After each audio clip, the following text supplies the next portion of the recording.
Thank you. Pleasure to be here tonight. Good-looking crowd. Where are my married people? Yeah. Got a few excited people. Some of you don't want to be reminded. We came to have fun. A lot of comedians make fun of being married. I'm not one of those comedians. I think if you can find someone to walk through life and put up with all your bad habits, that's a good thing, isn't it? Yes, sir. It is. Because we all have bad habits. Now, I snore. Now, I know no one here would want to admit to snoring, but we might have some victims of secondhand snoring. Just raise your hand. We'll pray for you. Bless your hearts. Hands going up all over the building. My wife has tried all kinds of ways to get me to stop snoring. She got me these Breathe Right strips. Yeah, it's basically a piece of duct tape you put on your nose to hold your nostrils open. Now, I got a pretty big nose anyway. Once you duct tape my nostrils open, I look like a warthog. Now I'm not snoring, but my wife has to wake up next to Pumbaa from the Lion King. Hey! I am technically the man of the house. So my wife expects me to do manly things like kill all the bugs. The problem with that is I'm scared of bugs too.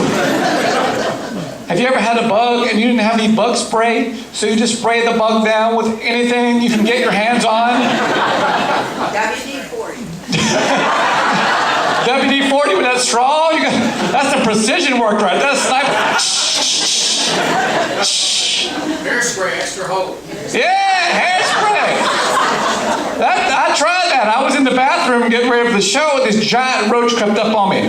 So I sprayed him down with some deodorant. Nothing. And then I hit him up with cologne. High karate. Nothing. And then I got the heavy artillery, the Aquanet. Yeah. I sprayed him down. He just shook it off and kept going. I didn't kill the roach. I just got it ready for the prom. That roach is wearing more hairspray than a Waffle House waitress.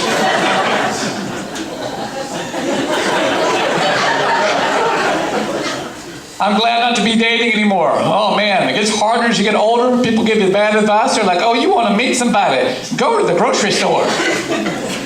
Apparently love is in bloom at the Piggly Wiggly. That's too hard for a man. I can't imagine. I got to worry about what I'm going to say. I got to worry about what I'm going to wear. And now I got to worry about what's in my basket. I can't be trying to hit on a woman. She looks down my basket, sees some lactose-free milk, Breathe Right strips, and roach spray. Not a recipe for romance. And you can't be too obvious. You can't have like some whipped cream, some champagnes, some strawberries. Be like, yeah, girl. I got some whipped cream, I got some strawberries, I just need one more thing. She's like, yeah, you need a pound cake is what you need. Why don't you roll on down to the bakery section, player?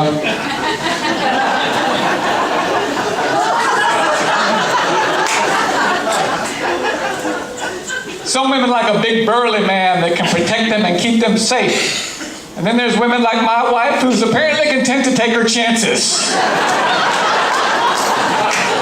She knows if there's trouble to shove me into the attacker and run. This isn't a look. I didn't go to the gym saying, could you make me look like a helpless victim?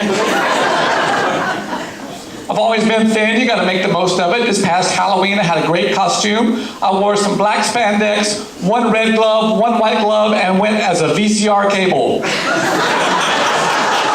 Yeah. It's scary. I'll get all tangled up in a junk drawer. Good to be here. We're just a few miles away from the state fairgrounds here in North Carolina. I love the fair. I don't care what state you live in across America. The fair is very educational. For one, it tells you the sad truth about who really lives in your state. Suddenly those election results make a lot more sense.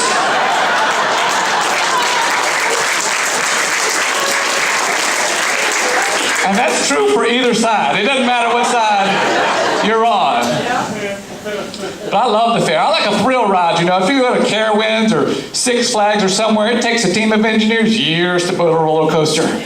Meanwhile, at the state fair, you got the PBR construction crew putting up a tilt-a-whirl in the back of a flatbed pickup truck.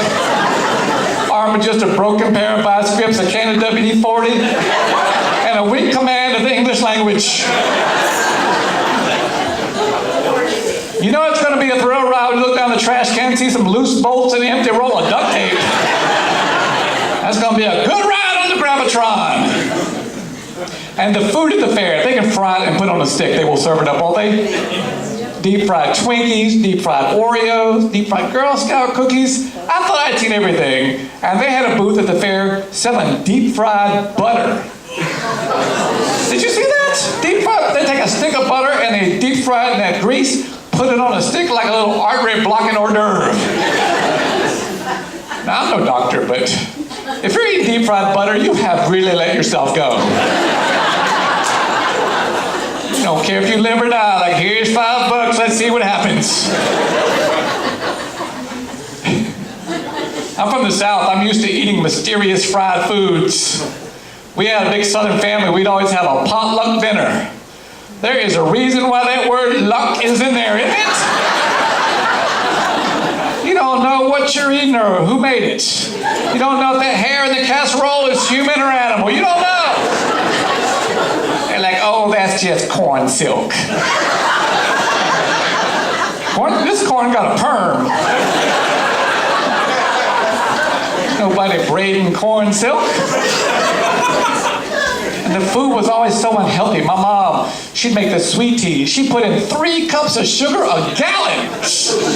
That tea's so sweet it would gag a hummingbird. My Aunt Margaret was a heavy smoker. She could make a chocolate pie that smelled like cigarettes. Now, how much do you have to smoke to make a chocolate pie smell like cigarettes? Like, is that Marlboro meringue? Just a hint of nicotine.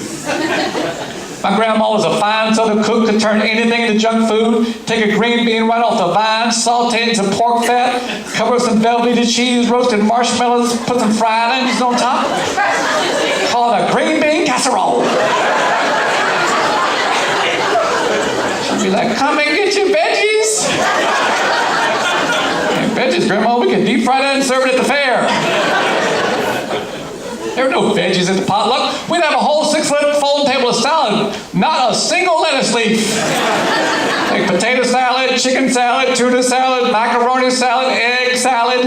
Now, I'm sorry, if your top ingredients are eggs and mayonnaise, you shouldn't be allowed to call that a salad. That's like making a milkshake out of Skittles and calling it a fruit smoothie. Who are you fooling? My family, they could eat, they'd take that plate and pile up high like it's their last meal, get that greasy fried chicken, some collard greens, some cat head biscuits. That's just a biscuit the size of a cat head, all right? That's all that is. Y'all don't know. They go down the gravy bowl and cover the whole plate in gravy like a little cholesterol volcano. And then they'd always ask that same blessing. Lord, bless this food to the nourishment of our bodies. Now, I know the Lord works miracles, but you have got to meet him halfway. The Bible says your body's a temple, not a drive-through. Jesus fed the multitude with 5 loaves and 2 fishes, not 5 Krispy Kremes and 2 buckets of KFC. Can I get an amen? All right. I do love to eat. I took my wife to one of these fancy steakhouses the other day. You know, the real nice ones where they throw the peanuts on the floor? Real fancy. Texas style. They should put some newspapers down, let some chickens loose. Just really go for that eating in the barn flavor. I think they try to embarrass you to order the bigger, more expensive cuts because all the steaks have names and the big, expensive steaks have manly names like the wild steer for the manly appetite, for the man that can go all night long. You'll be going all night, all right. I don't know if that's what they're implying. And the smaller steaks have more feminine names like the Queen's Cut. And even that was like 12 ounces. I'm like, excuse me, waiter, do you have anything smaller than the Queen's Cut? He's like, yeah, maybe you like the mama's boy. Like, just bring me the Richard Simmons. And a fruit smoothie with extra Skittles. So I'm born and raised here in North Carolina. I consider myself a native Southern. How many native Southerners do we have here tonight? Yeah, raise your hand, holler, throw some okra, whatever. Whatever feels good to you. We face stereotypes, don't we? Oh, all these reality shows on television portraying Southerners in a bad light. People think we're all a bunch of hillbilly, ham-fishing, lizard-lick, towing, moonshine-making, honey boo-boo, having backwoods rednecks. And it's not true. It's not true. But people think that. I was traveling abroad recently in New Jersey. And this guy comes up to me after the show. He's like, hey, from North Carolina, how come you don't have any crazy Southern accents? Now, I don't get mad. I just have a little fun with him. I said, well, here's my secret. I've been through Redneck rehab. Yeah, at the tender age of 15, I was separated from my wife. Our 6 kids. They plucked me out of the trailer park and take me to a secret holding unit where they deprived me of pro wrestling, NASCAR, and line dancing. They exposed me to all kinds of new things like shoes and fractions.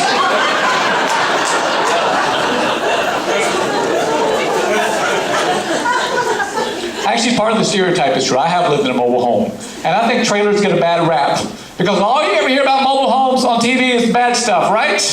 Oh, trailers, they attract tornadoes, hurricanes, the cast of the TV show Cops. That's all you ever hear. Not fair. I lived in a trailer for years. We never once had a tornado. Now, we did have a flood one time. The riverbanks rose up and washed away 8 trailers. 8 trailers were completely washed down the river. 196 people lost their home.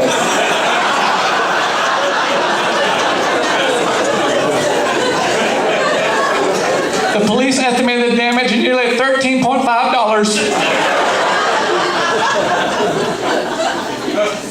Now, I don't want to sound like I'm bragging or putting on airs, but this is true. We had a 1976 Bicentennial Edition trailer. It's true. And in 76, they put a bicentennial seal on everything, and the trailer was no exception. It had a American eagle up on there. Well, actually, it was a bald eagle, but he had his feathers combed over. It was classy. Now, there are good things about living in a trailer you simply don't hear about. For instance, in all my years living in a trailer, never once did I have to worry about ghosts. Think about that. You never hear about a ghost haunting a mobile home. If you die in a trailer, you're not going to want to go back in the afterlife. Hell can't be but so bad. At least the heat works. What's a ghost going to do to haunt your trailer? Make the Camaro in your front yard left hit off the blocks? Make the eyes on the Velvet Elvis paint move? Wake up at night going, boo y'all, boo y'all.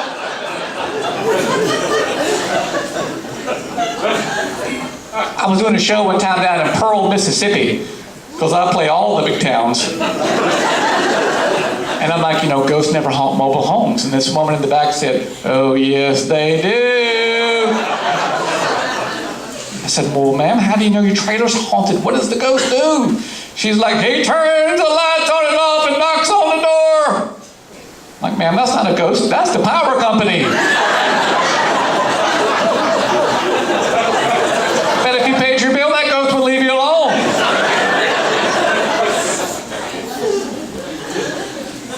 People love to make fun of the South. Doesn't stop them from moving down here, does it? Yeah, we're glad to have you. Thanks for coming. So people here move down from the north? Make some noise. Yeah. All of you, okay. People love to move down to the South because they hear all the good things about the South. They don't hear everything. They don't tell you everything about it. You just hear the good things. Like you hear about the springtime and the flowers. Nobody mentions the pollen.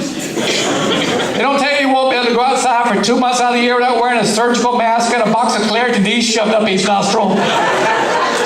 Like, oh, it's okay. I don't have allergies. Oh, you will. You will. People hear about the nice summers. They're like, oh, I'll move down to North Carolina. I'll ride my bike to work. Oh, let's see you try that in July. Let me know how that works out for you. Be rolling up to the office all covered in flop sweat, looking like Swamp Thing. That's a good impression. People hear about the mild winters, like, oh, you have mild winters down in the South. That's true, but what they don't tell you is the whole town will shut down if the weatherman even mentions the word snow in a sentence.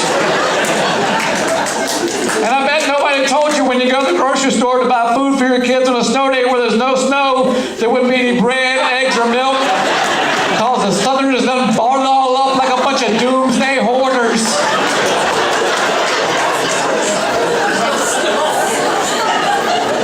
Not sure what it is about the threat of impending snow that turns us all into Paula Deen. We ain't got power, but we got French toast.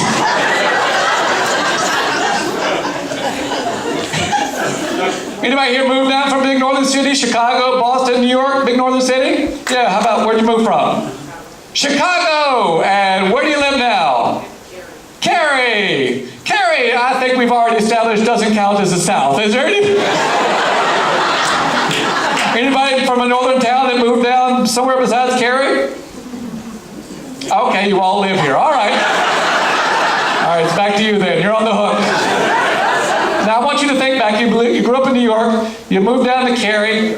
Is there anything about Southern people, things we say or do that drive you crazy? And please, speak freely. This is a safe place.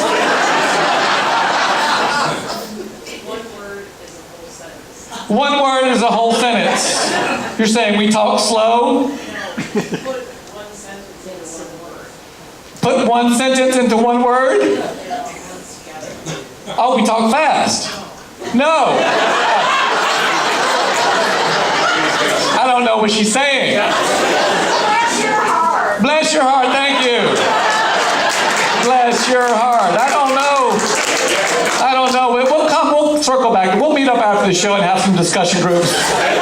We'll all discuss what this lady was talking about, because I really don't know. We do have our own language, that is true. But you know what, I hear a lot about people who move down to the South, they say, oh, you Southerners, you can't drive in the snow. That's not really fair, because it's not like Chicago or Boston or New York where you got a team of earth plows ready to dispatch at the first snowflake. We got one guy on a riding lawnmower with a 2x10 strapped to the front. He's got to do the whole county. It's going to take a while. Chances are he won't make it to your cul-de-sac. I see him going down the highway on his lawn boy with a box of Morton salt.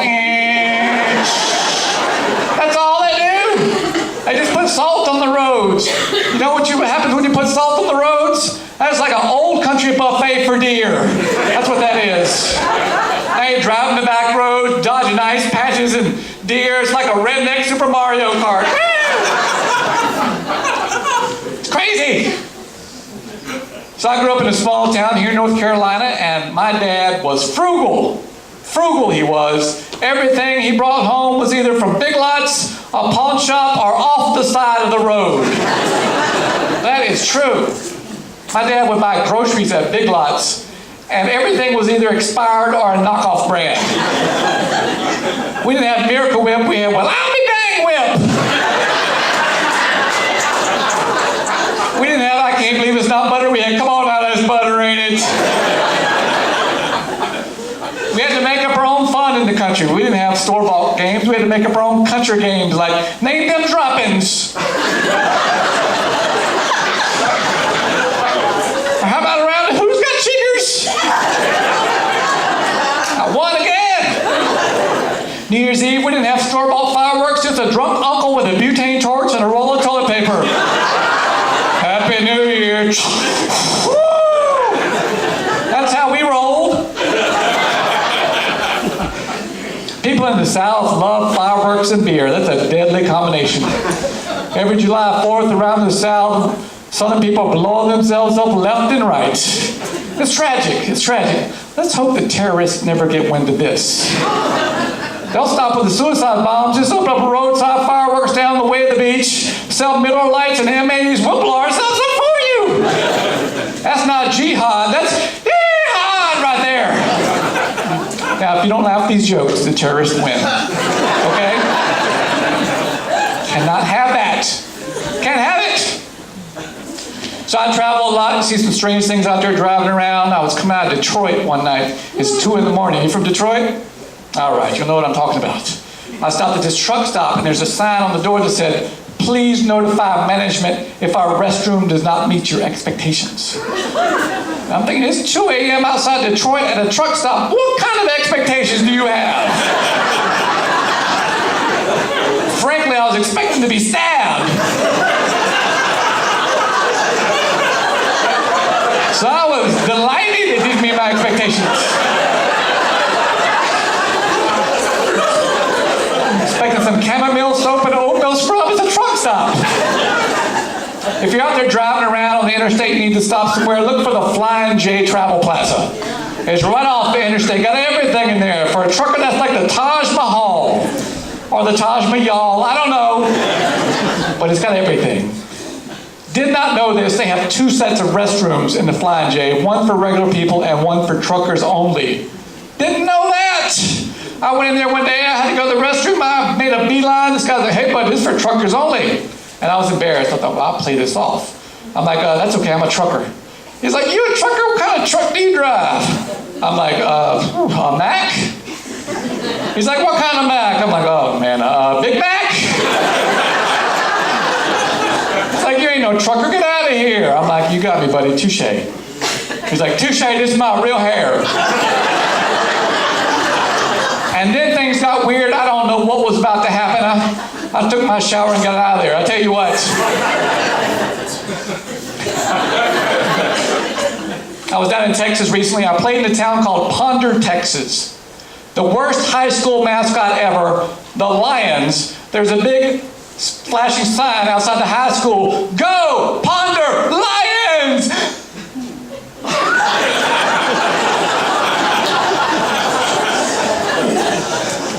It's true. True story. I was playing up in the Appalachian Mountains recently, up near the, I don't know if it's the Appalachian Mountains up there, way out in the sticks, far away from a Marriott and a Hilton up there in the mountains, and they tried to put me up at this B&B, which after I got there, I realized the B&B stood for bed and it was sketchy. I should have known when I called to make my reservation, because the guy on the line was like, "All right, your reservation code is the letter O, as in UFO. The number 3, as in Dale Earnhardt. And the letter R, as in wrestling."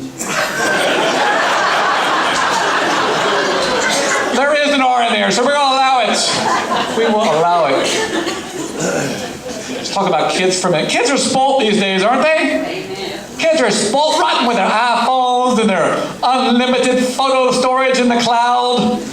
Oh man, when I was growing up, photos were precious. Oh, we had one roll of film, and it had to last your whole childhood. You get that roll of film back, it's like, oh, here's high school graduation. Here's my 8th grade dance. Oh, who's this baby? Oh, that's me. All right. You didn't take no dirty pictures back then, no selfie nudies back then. Because when you dropped it off at the Kmart to get developed, you weren't getting it back. It was going right in the shoebox with the other ones. And everybody at church was going to know. For those of you who don't know, back in the 70s and back then, you would drop off your film at the Kmart, you come back a week later and pick it up. Now, it wasn't behind the counter like a pharmacy where they get it for you. They kept it out in a big bin right out the aisle. And you had to dig through all the photos to find yours. And yes, you would look through other people's photos. That was Facebook in the 70s. Like, oh, Squatty went to the beach. And yes, I had a neighbor named Squatty. I did. He was my barber. Oh man, I have a cousin, and at the family reunion a few weeks ago, she was in a snit. A snit, I tell you. She had called tech support on her computer, and apparently there was some sort of communication issue. I said, well, please tell me all about it, and hold on while I get a pencil and paper.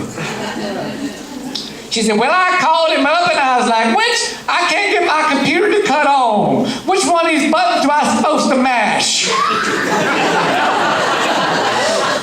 I think I see the problem here. It's supposed to mash, yes. I don't think it was you so much who needed someone that speaks English. I think it was them. They're over there Googling cut on computer. Can't find it. That's a new joke. I just thought I'd throw it out there. Needs some tweaking, a little work. Take it back to the workshop. We'll talk about that later. We'll get that joke up and running pretty soon, along with the Facebook Kmart joke. Some new stuff for you guys. Bless your heart. And ladies. Thank you. Thank you. Appreciate it. Pleasure.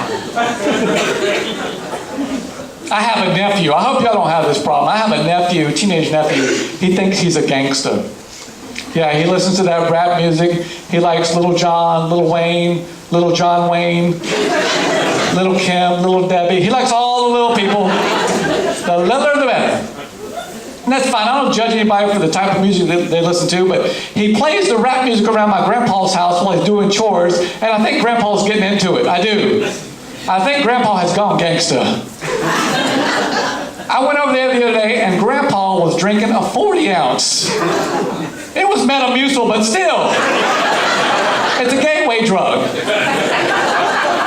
Just little things. He used to wear his pants hiked up real high. Now he's got them sagging around his waist, adult diaper hanging out.